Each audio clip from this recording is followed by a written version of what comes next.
નમસ્કાર મિત્રો, આજે હું રસ્તામાં મારે ખેતરે જતો હતો. ત્યાં એક ખેડૂત મિત્રના ખેતરમાં અમને કાચી ઈંટું જોવા મળી. એટલે વિચાર્યું કે પહેલાં જે આ કાચું ઈંટુંથી મકાન બનાવતા, તમે આમ જો કેટલું પરફેક્ટ ઈંટું છે આ કાચી ઈંટું. પહેલાં આનાથી મકાન બનાવતા. જોજે આર્યન, થોડી આર્યન પાસે મારજી, આના માથે મારજી. આમ જો આ કાચી ઈંટ માર જો, મજબૂત એકદમ.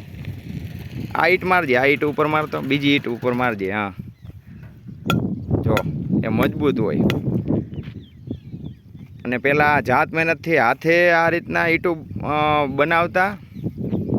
અને પહેલાં બધા જાતે આ ઈંટું બનાવતા, મતલબ વાડીમાંથી ખેતરની માટીમાંથી ઈંટું લેવાની, આ માટી લેવાની, પછી તેમાં આ રીતનું મિશ્રણ કરવાનું હોય છે. જો આ રીતનું આવું બધું કૂસો ને એવું બધું હોય ને એમાં નાખવાનું હોય છે ને ઈંટું બનાવવાની હોય, જેથી કરીને ઈંટું ફાટે નહીં. તમે જો ને મજબૂતી ઘણા સમય પહેલાંની છે. જો કેટલા બધા ઘા માર્યા ત્યારે ઈંટ તૂટી.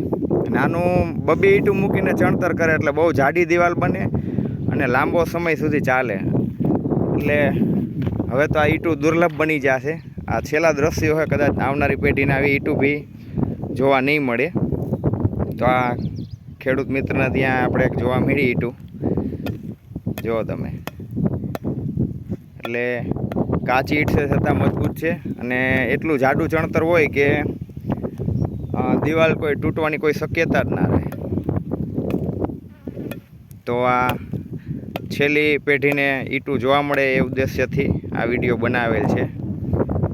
અને આ જે એની અંદર કૂસો નાખેલો, આપણે ટૂંકમાં ઘઉંના કુંવર, જેથી ઈંટું ફાટે નહીં.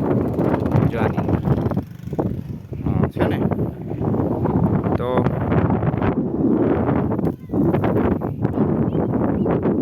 ચાલો જોઈ લે એક વખત, મારી જોજી એક વખત.